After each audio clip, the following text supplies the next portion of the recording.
If you talk to some, sewing is a thing of the past. Maybe it's something our great-grandparents did, our grandparents did, or even maybe our parents did. And for some of us, it's still a daily part of our lives.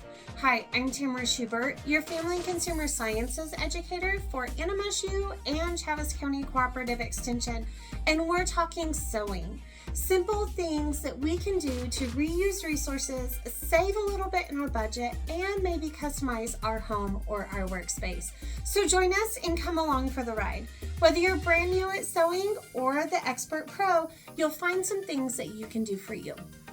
So today we're going to start off with some coasters. So I love these coasters. They're simple, they're easy. They use some scrap materials that maybe we already have around the house. If you've gone shopping for fabric lately, it's not that easy to find, but you do need a few things. So sewing machine and equipment, right? And then you need some batting.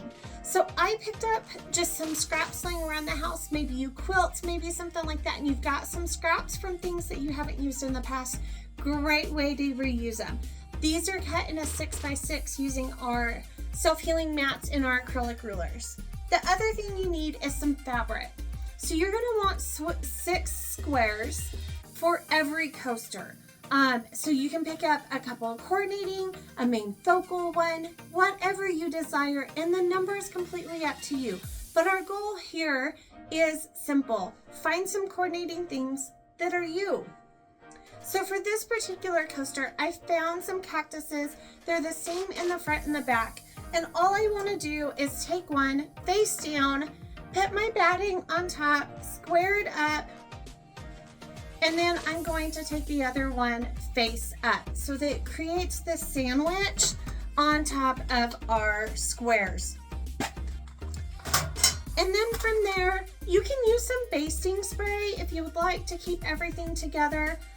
Because I want these to last a little while, be a little bit durable, I'm gonna do what many of us do maybe for rag quilts, and I'm just going to sew an X from corner to corner. And I'm gonna do these with all of the main pieces of our coaster, right? So I've got a side that I can see and a side that I can see. So what we're gonna do is just go corner to corner. So if you need to use your acrylic ruler, maybe a friction pen, something like that, to draw your X, go ahead and do that. Ours is fairly smaller, so I think I can just go with it.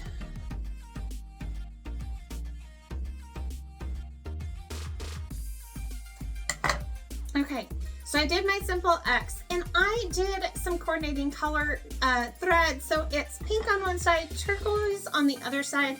So it goes with our pattern, adds a little bit of detail. If you're doing an X, pay close attention where you go over in that middle, put a little bit of tension in there so you don't get that pucker. The next thing we're gonna do is we're gonna work on the top. So what we wanna do is take our coordinating fabric, again, cut in the same size square. So today I have 2. If you wanna do 4, that's perfect. I've got 2 colors. I've got one in a stripe and one in a turquoise. And all we're gonna do is we're gonna match up the sides here.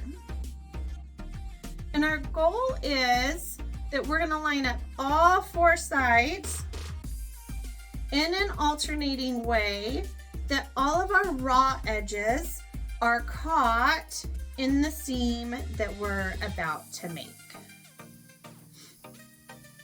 So we're gonna stack them like we stack a box lid, like a cardboard box lid.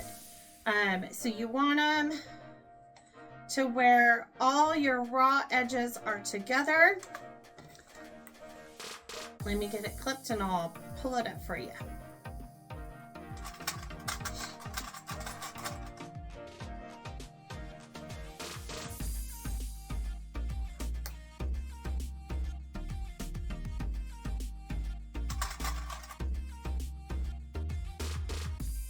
Okay, so raw edges are all together, but they create these little pockets so that when we flip them over, all you're gonna see is the triangle out of each one.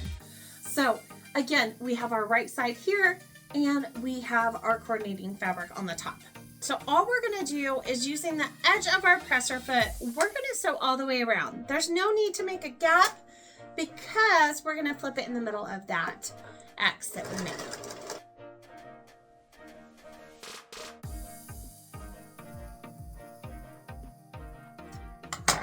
All right, friends, we're all sewn around the corners. What we want to do, because this is a little bit thick, check and make sure that you caught all the way around on your fabric, and then we're going to trim up these corners.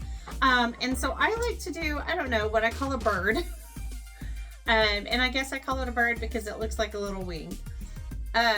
We're going to trim out pretty close to that corner without getting to our edges, and then fan out on the sides.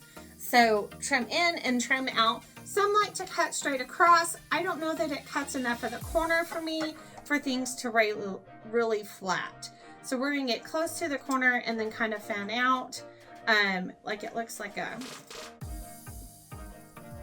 pencil drawing of a bird in the sky. Or at least how I draw my birds. All right, so we're gonna trim all 4 of those corners. Again, we made sure that we caught everything so that we're not having to go back and redo it. And when we flip it, it's gonna help make those lay a little straighter. Okay, so in this little hole right here, we're just gonna flip it. So if you have a corner turner, a little purple thing, they're great for getting these corners popped out. Again, that is a little thick because we've had all those layers of fabric plus the batting in that seam. So we want to make sure that we get those corners nice and popped out. I already like it, friends. All right, we're going to do a quick press, and then we're going to do a top stitch around the edge. All right, so we just did a quick press to kind of help set those seams a little bit. I'm going to go ahead and give me a couple of clips around the edges just to make sure that that seam stays on that edge. All right, so all we're going to do is sew around again on the edge of that presser foot.